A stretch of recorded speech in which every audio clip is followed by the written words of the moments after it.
Olá pessoal, tudo bem? Hoje estamos aqui mais tecnológicos que a NASA com o nosso microfone sem fio. Estamos evoluindo com a ajuda dos nossos patrocinadores do canal. Quais são mesmo? Não temos, isso mesmo.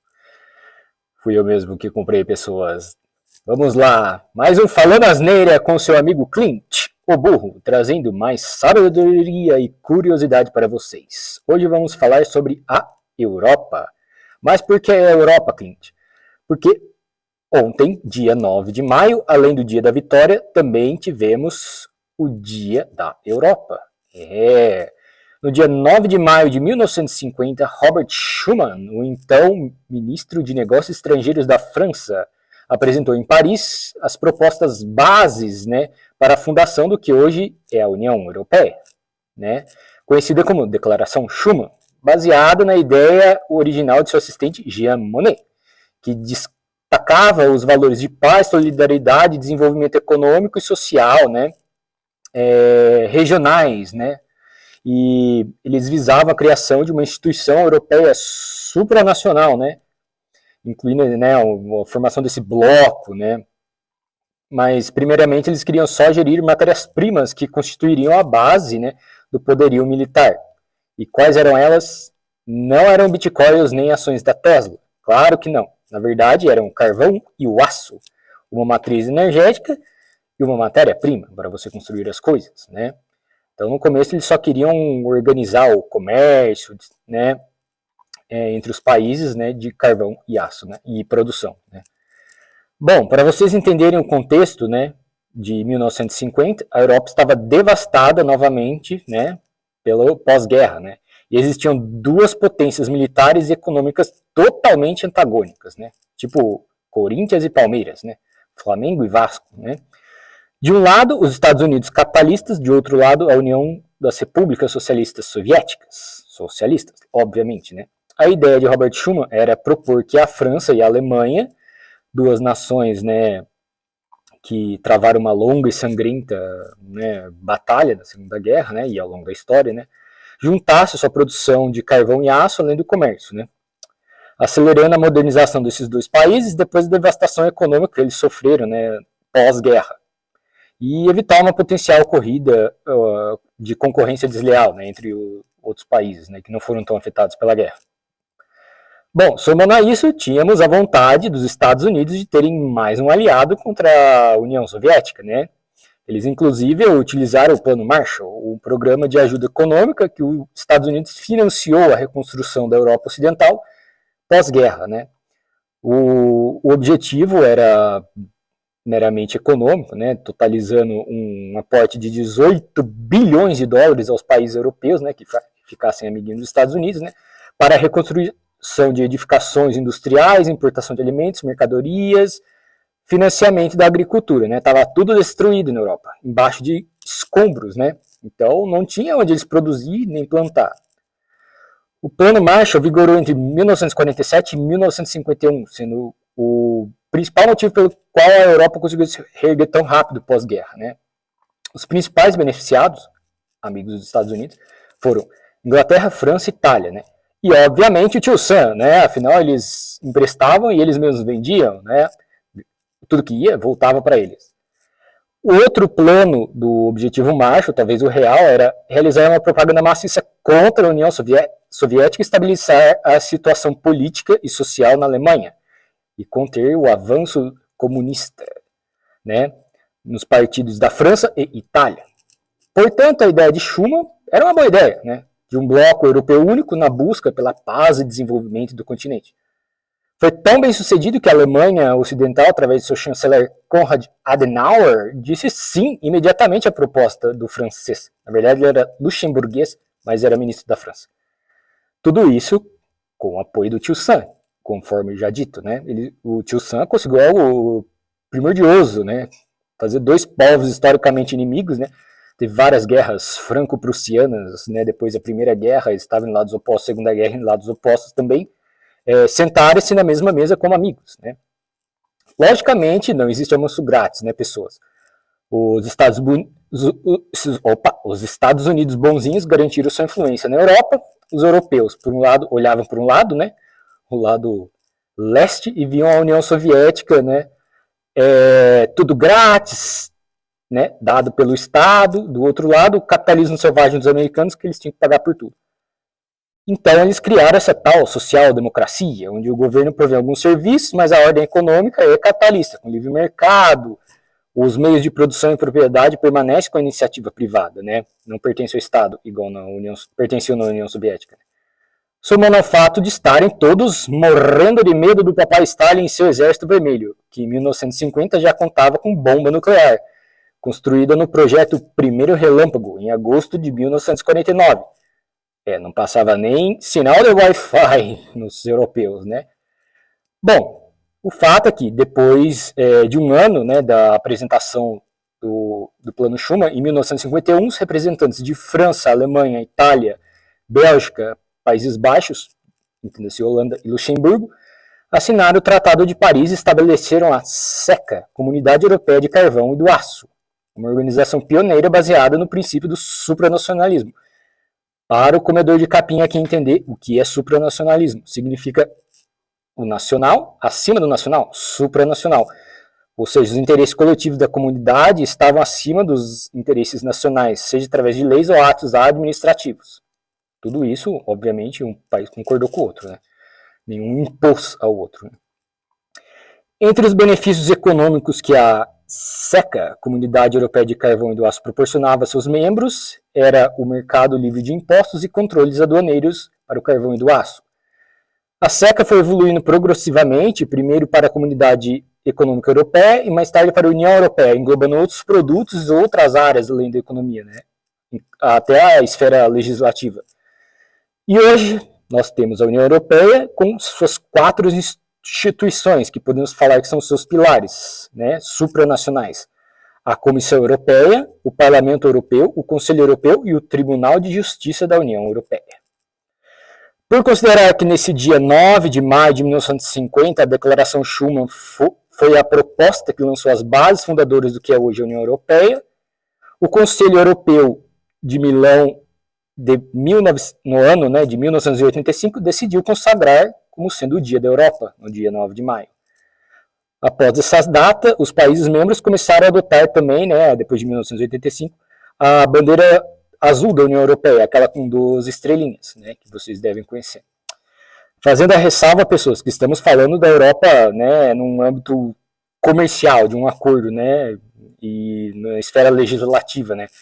A União Europeia é uma coisa, o continente europeu é outra, né, no sentido geográfico-cultural. Por convenção, o continente europeu é um dos 6 continentes do mundo, né? Vindo desde o oeste, né, a Península Ibérica, né, Portugal e Espanha, até leste, os Montes Urais, Mar Cáspio, o Cáucaso e o Mar Negro, né? Ao norte é limitada pelo Oceano Glacial Ártico e no sul pelo Mar Mediterrâneo. Né? Só olhar no mapa geográfico, por exemplo, Inglaterra e Rússia fazem parte da Europa, né, mas não são membros da União Europeia. Né? A Inglaterra até fazia, mas saiu após o Brexit. Aliás, com essa crise, devido ao conflito Ucrânia e Rússia, o bloco está bem dividido, né? Pois alguns países dependem muito dos materiais básicos russos, né? Como a Hungria, que depende muito dos combustíveis russos. Queria saber onde é que está a Greta Thunberg nessas horas. Eu tenho certeza que ela ia ter uma solução para esse problema. Hashtag contém sarcasmo. Mas será que o bloco vai aguentar cada um puxando a corda para o seu lado, né? Decisões diferentes? Agora vou lançar para vocês, né, a primeira curiosidade do vídeo. Tem um livro recentemente editado chamado A Bíblia Sagrada. Só tem alguns séculos só que foi editado. E nele existe um livro chamado Livro de Daniel, no Antigo Testamento. Um judeu que estava cativo na Babilônia foi chamado na presença do rei Babilônia, né, Nabucodonosor, para interpretar um sonho que o monarca teve. O sonho, o rei sonhou com uma grande estátua, com cabeça de ouro, o peito e os braços de prata, o ventre e as coxas de cobre, as pernas de ferro e os pés parte ferro, parte barro. Até que veio uma pedra no céu, destruiu toda a estátua, que virou pó e foi levada pelo vento, até que restou somente a pedra. Daniel interpretou com a ajuda divina que Nabucodonosor era a cabeça de ouro. Depois dele levantou-se outro reino, que era inferior ao reino de ouro. O terceiro reino, né, de bronze, o cobre, né, é um reino que dominaria toda a terra. O quarto reino de ferro seria forte como ferro, quebraria tudo. E como ferro que quebra todas as coisas, assim ele também se quebraria em pedaços, né? A parte de barro inferior, né, que é parte de barro, parte ferro, seria um reino dividido, né? Existiria alguma firmeza de ferro, né? Mas pela presença do barro, eles não poderiam se unir, se misturar firmemente. E depois a pedra que destrói todos esses reinos, né, sendo enviado por Deus essa pedra, e permanecerá como um reino que jamais será destruído e consumirá todos os reinos, né? Mais adiante, Daniel sonha com 2 animais, um carneiro com 2 chifres, um bode peludo com um chifre gigante e forte, e depois do chifre ser quebrado, levanta-se 4 chifres no seu lugar. Desses 4, um se levanta e se torna um rei feroz, que se fortalecerá, será muito poderoso, destruirá tudo e prosperará, e destruirá o povo santo, entendam-se, judeus, estamos falando da Bíblia, no Antigo Testamento. E se levantará contra o príncipe dos príncipes. Para os cristãos, Jesus Cristo é o príncipe dos príncipes. Tá, mas Clint, o que isso tem a ver com a Europa? Não estou entendendo nada. Você está falando, misturando religião com a Europa. Calma, eu estou apresentando uma curiosidade de uma profecia para vocês. Acompanhe meu raciocínio. Foco, pessoal. A cabeça de ouro era a própria Babilônia, como Daniel falou, o rei e o rei Nabucodonosor. O outro reino de prata, junto com o carneiro de 2 chifres, era a Medo-Pérsia, na figura de Ciro Grande e Dario, sendo os 2 reis, né, representando esse reino, duplo reino. A parte de bronze ou cobre, né, é o reino que dominará toda a terra, né, mais o bode de um único chifre grande e forte, né, que vai derrubar todos os outros. Quem é? Alexandre o Grande, que conquistou praticamente toda a antiga Eurásia e derrotou os Medo-Persas. Depois da quebra do grande chifre pela sua própria força, entre aspas, a gente pode entender como a morte inexplicada de Alexandre, porque ele se autodestruiu, ninguém matou ele, conquistou ele, derrotou ele, etc. Surgem 4 chifres. O reino de Alexandre, depois de sua morte, foi dividido entre seus 4 generais, Seleuco, Lisímaco, Ptolomeu e Cassandro, em 323 a.C. Na sequência, o 4º reino, feito de ferro, destruiu tudo e prosperou, e que destruiu o povo santo. Quem foi? O Império Romano. Eles destruíram, né, o Templo de Salomão. E além de ter se levantado contra o príncipe dos príncipes. Quem crucificou Jesus Cristo, pessoas? Não precisa ser católico ou cristão para saber isso. É história. Quem crucificou Jesus? Né? O príncipe dos príncipes para os cristãos. O Império Romano. Isso é história. O último reino de pés de ferro e dedos de barro não será um reino unido, mas um reino dividido entre nações com certa força de ferro, mas a fraqueza do barro. Eles tentarão se unir, assim como o ferro não se une ao barro, eles não se unirão. Depois da queda do Império Romano Ocidental, em 476 d.C., o que aconteceu? A Europa foi totalmente dividida entre os reinos bárbaros, que vieram a dar origem aos países europeus, como a gente conhece hoje. Por exemplo, a Gália virou a atual França, né? As tribos germânicas viraram o quê? A Alemanha. E o que muitos tentaram fazer, né, depois dessa queda, né? Tentaram unir a Europa. O Sacro Império Romano de Carlos Magno, o que tentou fazer? Unir a Europa, não conseguiu. Napoleão tentou conquistar e unir a Europa, não conseguiu. As famílias europeias fazendo aqueles casamentos consanguíneos entre si, vide Rainha Vitória, que era a vovó da Europa, tinha parente de todos os países, tentaram unir a Europa, não conseguiu. União Europeia, está tentando unir a Europa, não conseguiu, só veio o Brexit. Pessoal, a profecia está aí, acreditem ou não, né? Se tiverem curiosidades, leiam o livro de Daniel, não é muito grande, tá? Segunda curiosidade, A lenda da Europa. Mais uma historinha grega para vocês. Eu adoro história grega, já falei para vocês. Existia uma linda e formosa princesa na Fenícia, onde fica o atual Líbano, Síria e parte de Israel. Impressionado por seus encantos, Zeus, o rei dos deuses do Olimpo, putanheiro de marca maior, que adorava vir aqui entre os mortais, fornicar.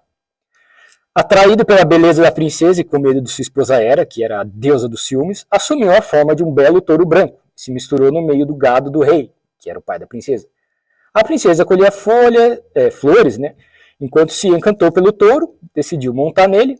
Então o touro saiu disparada pelo mar, parando apenas na ilha de Creta, atual Grécia, onde Zeus se revelou e fez amor com a princesa. Zeus recompensou a princesa, tornando-a a primeira rainha de Creta. E qual era o nome da princesa? Diana, Clint. Não, Europa, isso mesmo. Segundo a lenda grega, esse é o surgimento da Europa, que surgiu primeiramente em Creta, né, vindo do reino dessa princesa, chamada Europa, que era uma princesa fenícia, da Ásia. E aí, pessoal, gostaram do vídeo? Deem o like, se inscrevam para saber mais curiosidades. Um grande abraço para vocês e tchau!